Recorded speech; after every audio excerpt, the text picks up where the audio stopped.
नमस्कार दोस्तों, आज मैं आपको हरितालिका तीज व्रत की 5 कहानी सुनाने जा रही हूँ। इस व्रत के महात्म की कथा भगवान शंकर ने माता पार्वती को उनके पूर्व जन्म का स्मरण कराने हेतु इस प्रकार कहे थे। एक बार तुमने हिमालय पर गंगा तट पर अपनी बाल्यावस्था में 12 वर्ष की आयु में अधोमुखी होकर घोर तप किया था। तुम्हारी कठोर तपस्या को देखकर तुम्हारे पिता को बड़ा क्लेश होता था। एक दिन तुम्हारी तपस्या और तुम्हारे पिता के क्लेश के कारण नारद जी तुम्हारे पिता के पास आए और बोले कि विष्णु भगवान आपकी कन्या से विवाह करना चाहते हैं। उन्होंने इस कार्य हेतु मुझे आपके पास भेजा है। तुम्हारे पिता ने विष्णु जी के प्रस्ताव को सहर्ष स्वीकार कर लिया। इसके बाद नारद जी ने विष्णु जी के पास जाकर कहा कि हिमालय राज अपनी पुत्री सती का विवाह आपसे कराना चाहते हैं। विष्णु जी भी तुमसे विवाह करने को राजी हो गए। नारद जी के जाने के बाद तुम्हारे पिता ने तुम्हें बताया कि तुम्हारा विवाह विष्णु जी से तय कर दिया है। यह अनहोनी बात सुनकर तुम्हें अत्यंत दुख हुआ। तुम जोर जोर से विलाप करने लगी। एक अंतरंग सखी द्वारा विलाप का कारण पूछने पर तुमने सारा वृतांत सखी को बता दिया। मैं शंकर भगवान से विवाह के लिए कठोर तप कर रही हूँ। उधर हमारे पिता श्री विष्णु जी के साथ मेरा संबंध करना चाहते हैं। क्या तुम मेरी सहायता करोगी? नहीं तो मैं अपने प्राण त्याग दूंगी। तुम्हारी सखी बड़ी दूरदर्शी थी। वह तुम्हें एक घनघोर जंगल में ले गई। उधर तुम्हारे पिता तुम्हें घर में न पाकर बहुत चिंतित हुए। मैं विष्णु जी से उसका विवाह करने का वचन दे चुका हूँ। वचन भंग की चिंता से वह मूर्छित हो गए। इधर तुम्हारी खोज होती रही और तुम अपनी सहेली के साथ नदी के तट पर एक गुफा में मेरी तपस्या करने में लीन हो गई। भाद्रपद शुक्ला की तृतीया को हस्त नक्षत्र में तुमने रेत का शिवलिंग स्थापित करके व्रत किया और पूजन तथा रात्रि जागरण भी किया। तुम्हारे इस कठिन तप व्रत से मेरा आसन डोलने लगा। मेरी समाधि टूट गई। मैं तुरंत तुम्हारे पास पहुंचा और वर मांगने का आदेश दिया। तुम्हारी मांग तथा इच्छा अनुसार तुम्हें मुझे अर्धांगिनी के रूप में स्वीकार करना पड़ा। तुम्हें वरदान देकर मैं कैलाश पर्वत पर चला आया। प्रातः होते ही तुमने पूजा की समस्त सामग्री को नदी में प्रवाहित करके अपनी सहेली सहित व्रत का पारण किया। उसी समय तुम्हें खोजते हुए हिमालय राज उस स्थान पर पहुंच गए।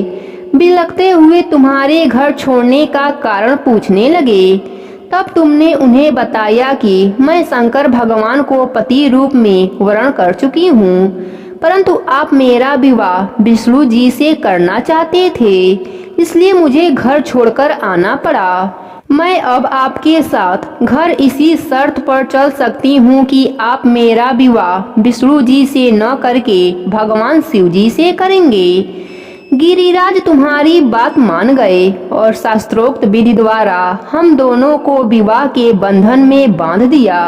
भगवान शंकर ने पार्वती जी से यह भी बताया कि जो स्त्री इस व्रत को परम श्रद्धा से करेगी और इस कथा को सुनेगी, उसे तुम्हारे समान ही अचल सुहाग प्राप्त होगा। प्रेम से बोलिए शिव शंकर की जय हो, माता पार्वती की जय हो। दूसरी तीज व्रत कथा के अनुसार एक गांव में हरिया नाम का व्यक्ति अपने पत्नी पुष्पा के साथ रहता था। हरिया के पास गांव में कुछ जमीनें थीं, जिस पर वह खेती करके गुजर बसर कर रहा था। एक बार गांव में बारिश नहीं हुई, सारे खेत सूख गए। इस बात से परेशान होकर हरिया की तबीयत खराब रहने लगी। तब पुष्पा ने गांव की एक बूढ़ी अम्मा को अपनी परेशानी बताई। तब उन्होंने कहा, तुम इस बार निर्जला तीज व्रत रखो। इस दिन पानी भी नहीं पीना। इस व्रत के फल से तुम्हारे सारे पाप नष्ट होकर धन्य धन और अमर सुहाग की प्राप्ति होगी। साथ ही तुम्हारी सारी परेशानियों का अंत हो जाएगा। तीज व्रत आने में अभी 1 महीना बाकी था। घर पर कुछ खाने को नहीं था। इसी समस्या से पुष्पा गांव में जाकर मजदूरी करती जिससे गुजारा हो सके। चिंता के कारण हरिया की तबीयत दिन प्रतिदिन खराब होती जा रही थी। इसी बीच तीज व्रत आया। पुष्पा ने सुबह जल्दी उठकर घर का सारा काम किया। स्नान आदि से निवृत्त होकर माता पार्वती और शिव जी की पूजन के बाद वह मजदूरी करने चली गई। उस दिन गर्मी व धूप ज्यादा था।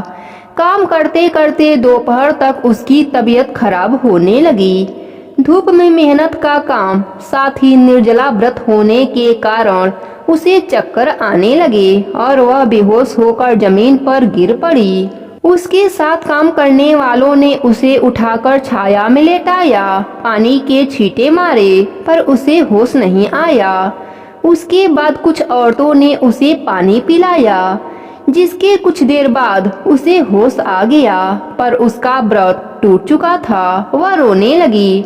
वह दुखी मन से घर वापस आ गई। हरिया के लिए उसने खाना बनाया, पर वह खुद भूखी ही रही। उसे दुख था कि निर्जला तीज तो अब अगले साल ही आएगा। तब तक उसके घर का खर्च कैसे चलेगा, साथ ही हरिया की तबीयत कैसे ठीक होगी। माता पार्वती जी से क्षमा मांगकर वह सो गई। रात में सपने में माता पार्वती जी ने उसे दर्शन दिया और कहा, बेटी, तुम्हारा व्रत पूरा हो गया। भगवान तो भाव देखते हैं, व्रत पूरा हो या अधूरा। सच्चे मन से भगवान में विश्वास रखना चाहिए। आज से तुम्हारे सारे कष्ट मिट जाएंगे। सुबह जब वह सोकर उठी तो हरिया की तबीयत ठीक हो गई थी और उसके घर में अनाज, धन आदि के ढेर लगे हुए थे। हरिया ने खेत में जाकर देखा तो फसल भी बिना पानी के लहरा रहे थे। इस प्रकार तीज का व्रत करने से सारे पाप नष्ट हो जाते हैं, सुख समृद्धि, साथ ही अमर सुहाग का वरदान मिलता है। हे माता पार्वती, अपने सभी भक्तों पर अपनी कृपा बनाए रखना। प्रेम से बोलिए माता पार्वती की जय हो। अब सुनते हैं तीसरी कहानी। एक गांव में ननद और भौजाई रहती थीं। भौजाई बड़ा ही धार्मिक विचारों वाली थी। वह पूजा पाठ, धर्म कर्म के कामों को किया करती थी। ननद रानी सीधी साधी थी, पर पूजा पाठ, धर्म कर्म में उसका मन नहीं लगता था। ननद की भी शादी हो गई। भाभी हर साल तीज का व्रत करती थी और तीज व्रत में सुहाग की पिटारी दान में देती थी। जब तीज का व्रत आया तो भाभी ने अपने ननद को भी बुलाया।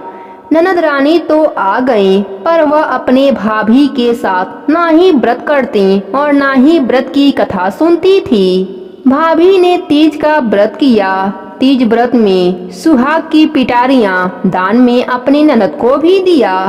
तीज व्रत समाप्त होने पर ननद अपने ससुराल चली गई। ननद रानी कांच की चूड़ी पहनती तो वह टूट जाती, उसके माथे से बिंदी गिर जाते और सिंदूर भी मिट जाते। वह जो भी श्रृंगार करती वह अपने आप मिट जाते।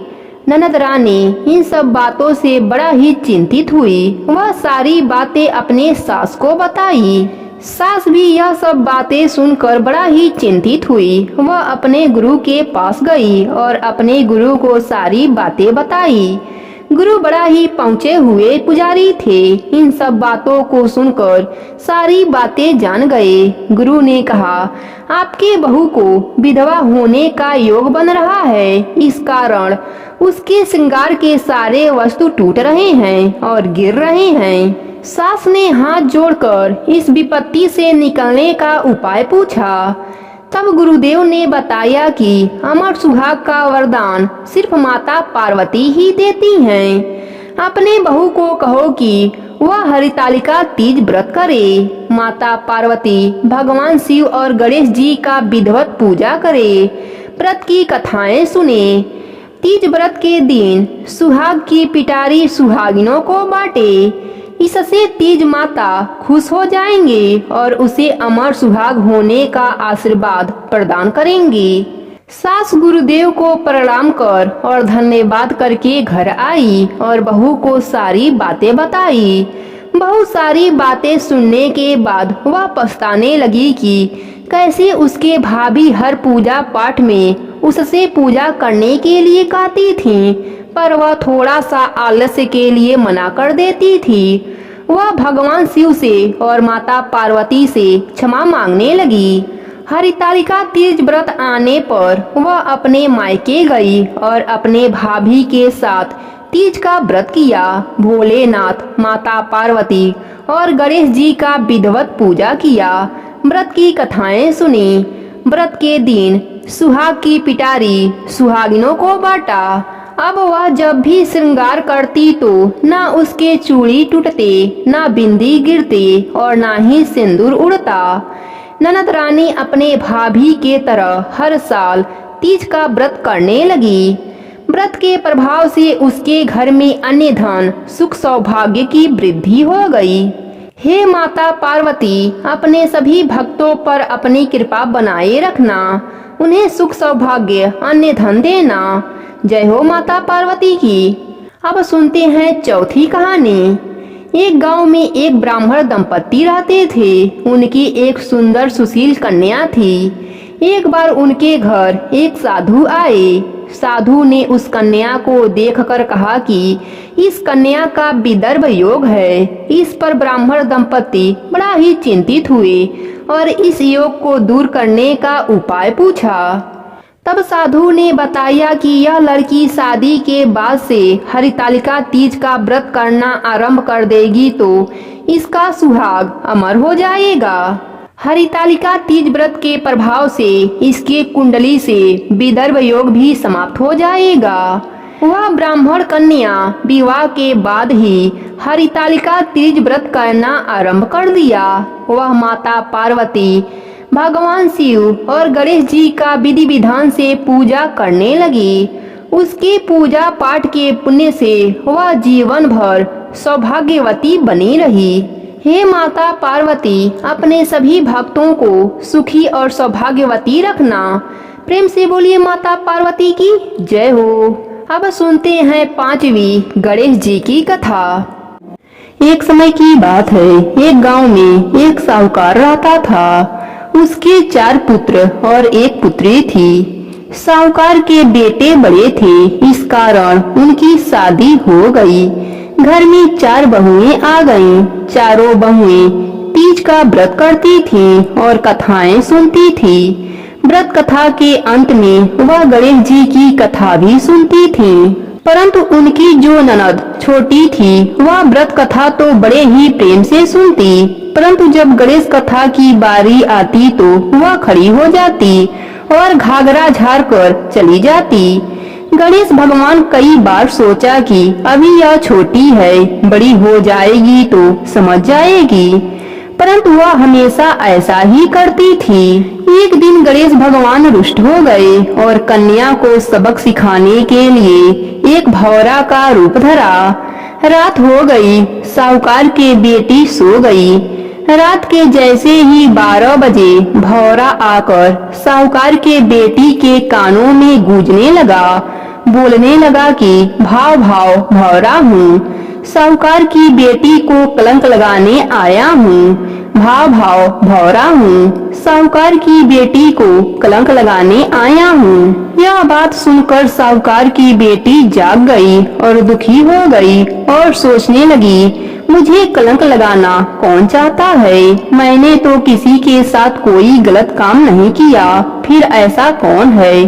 वह रात भर यही बात सोचती रही। उसे नींद नहीं आई। सुबह उठी तो वह किसी से कुछ नहीं बताया। वह डर गई। सोचा पता नहीं क्या बात है। ऐसे करते करते कई दिन बीत गए। उसने किसी से कुछ नहीं बताया। इसी सोच के कारण वह कमजोर होती जा रही थी। एक दिन उसकी माँ और भाइयों ने पूछा, हे बहन, तुम इतनी कमजोर क्यों होती जा रही हो? क्या बात है? ऐसा क्यों हो रहा है? क्या कोई बात है? हमें बताओ। तब बहन छोटी ने कहा, मैं आप सबको क्या बताऊं? रात के जैसे ही 12 बजता है तब एक भौरा आता है और कहता है, भाव भाव मैं भौरा हूँ, साहूकार की बेटी को कलंक लगाने आया हूँ। यही सुन सुनकर मेरे कान थक गए हैं, मुझे चिंता हो गई है। पता नहीं मुझे कलंक कौन लगाना चाहता है। मैंने आज तक किसी के साथ कोई गलत काम नहीं किया। यह सुनकर उसका बड़ा भाई बोला, बहन आज मैं तेरे पास सोऊंगा और उस भौरे को पकड़ कर लाऊंगा। उससे पूछूंगा कि मेरे बहन को कलंक क्यों लगाना चाहते हो। इस प्रकार उसका बड़ा भाई पहरा देने के लिए एक कोने में बैठ गया। रात की जैसे ही 12 बजे तो उसके बड़े भाई को नींद आ गई, वह नहीं जाग पाया। सुबह उसकी माँ ने पूछा, बेटा तुमने भौरे को पकड़ा क्या? बेटा बोला, नहीं माँ, मुझे पता नहीं कब नींद आ गई। फिर दूसरे दिन दूसरा बेटा पहरा देने लगा, पर वह भी 12 बजते ही सो गया और गणेश भगवान भौरे का रूप लेकर साहूकार की बेटी के कान में आज भी गूंजते हुए चले गए। साहूकार की बेटी तो जागती ही रहती, उसे चिंता के मारे नींद नहीं आती। तीसरे दिन तीसरा बेटा पहरा पर बैठा और वह भी 12 बजते ही सो गया और गणेश भगवान रात के 12 बजे भौरे का रूप धारण कर साहूकारनी के बेटी के कान में गूंज कर चले गए। सुबह माँ के पूछने पर वह भी कहा, माँ मुझे भी नींद आ गई। तब साहूकारनी ने कहा, मैं ही अपने बेटी की रक्षा करूंगी। तब उसका छोटा बेटा बोला, माँ आज मैं पहरे पर रहूंगा। साहूकार का छोटा बेटा का नाम गणेश था। वह गणेश भगवान का परम भक्त था। जो भी कार्य शुरू करता पहले गणेश भगवान का नाम लेता, फिर काम शुरू करता। माँ ने कहा, ठीक है बेटा, आज तू भी देख ले। चौथे दिन चौथा बेटा बहन की रखवाली के लिए कमरे में गया और बहन की रखवाली के लिए जागता रहा। रात के 12 बजे जब उसे नींद सताने लगी तो उसने निश्चय किया कि मैं नहीं सोऊंगा। फिर उसने सोचा, क्यों ना गणेश भगवान के नाम का कीर्तन करूं, जिससे निद्रा माता मेरे पास से चली जाएंगी और मुझे नींद भी नहीं आएगा।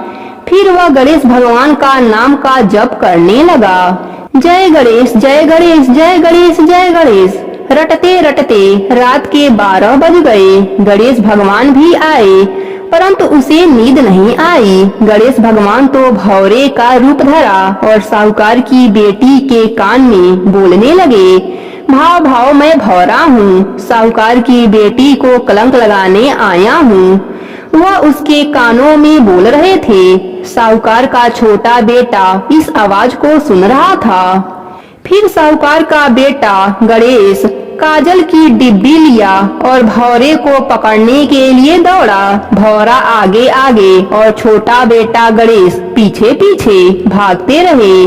कभी भौरा इधर जाता, कभी उधर जाता और गणेश उसके पीछे पीछे पकड़ने के लिए जाता। आखिर में गणेश भगवान को उस डिब्बी में बंद होना पड़ा और गणेश भौरा को डिब्बी में बंद करके अपने तकिए के नीचे रखकर सो गया। सवेरे उठा तो अपने माता पिता को प्रणाम करके बोला, माँ आज मैंने उस भौरे को पकड़ लिया है जो बहन को कलंक लगाने आता था। उसको मैं पकड़कर डिब्बी में बंद कर लिया है। माँ और पिता दोनों प्रसन्न हुए और बोले, दिखाओ वह कौन है। तब उसने कहा, मैंने उसे एक डिब्बी में बंद किया है, कहीं वह उड़ ना जाए, इसलिए सब इकट्ठे होकर इस डिब्बी को खोलते हैं। फिर उससे पूछते हैं कि वह इस प्रकार की बातें क्यों करता है। तब सभी लोग इकट्ठे हुए। गणेशा ने उस डिब्बी को खोला तो देखता है भौरे का रूप धारण किया हुआ डुबका हुआ गणेश भगवान उस डिब्बी में बैठे हैं। साहूकार और साहूकारनी बोले, तुम कौन हो जो भौरे के रूप में हो और मेरी बेटी को कलंक लगाना चाहते हो। गणेश भगवान कुछ नहीं बोले। फिर गणेशा बोला, बताओ तुम कौन हो? भूत हो, प्रेत हो, किस योनि के हो, कौन हो? तुम साधारण भौरा हो या असाधारण भौरा हो, मुझे बताओ। तुम मेरी बहन को कलंक क्यों लगाना चाहते हो? मैं भगवान गणेश जी का शपथ खाकर कहता हूँ, मैं तुम्हें छोड़ दूंगा अगर तुम मुझे सच सच बता दोगे तो। तब गणेश भगवान जो भौरे का रूप धारण कर रखा था वह मन ही मन प्रसन्न हुए। मेरी ही शपथ खाता है, मुझे ही छोड़ने के लिए और मुझे ही पकड़ रखा है, मेरा ही नाम सुमिरन करता है। अब मैं तुम्हारे संकट को कैसे दूर करूं, क्योंकि आज तो मैं स्वयं संकट में हूँ। गणेश जी को अब अपने असली रूप में आना पड़ा। सभी लोग बोलने लगे, भगवान जैसे दिखते हैं पर इतने छोटे हैं, आप कौन हैं? वह बोले, जिसे तुम पुकार रहे हो, जिसका बार बार सुमिरन कर रहे हो, मैं वही हूँ, मैं गणेश हूँ। तब साहूकार का छोटा बेटा गणेशा बोला, अगर आप गणेश हैं तो आप इतने छोटे कैसे हैं, हमें बताइए। आप मेरी बहन को कलंक क्यों लगाना चाहते थे? तब गणेश भगवान ने अपना रूप बढ़ाया, वह डिब्बी से बाहर आए। भगवान गणेश वह रूप दिखाया जिसके दर्शन माता पार्वती करती हैं, शिव जी जिनको गोद में बैठाते हैं। ऐसे गणेश भगवान का दर्शन करके सभी परिवार वाले उनके श्री चरणों में गिर गए और बोले, हमसे बड़ी गलती हो गई जो हमने आपको डिब्बी में बंद कर दिया। परंतु भगवंत, आपको भौरा बनने की क्या आवश्यकता पड़ी? आपने इतना छोटा रूप क्यों धरा और मेरी बेटी को कलंक क्यों लगाना चाहते थे? गणेश भगवान बोले, मैं तुम्हारी बेटी पर नाराज हूँ, क्योंकि वह कभी भी मेरी कथा नहीं सुनती।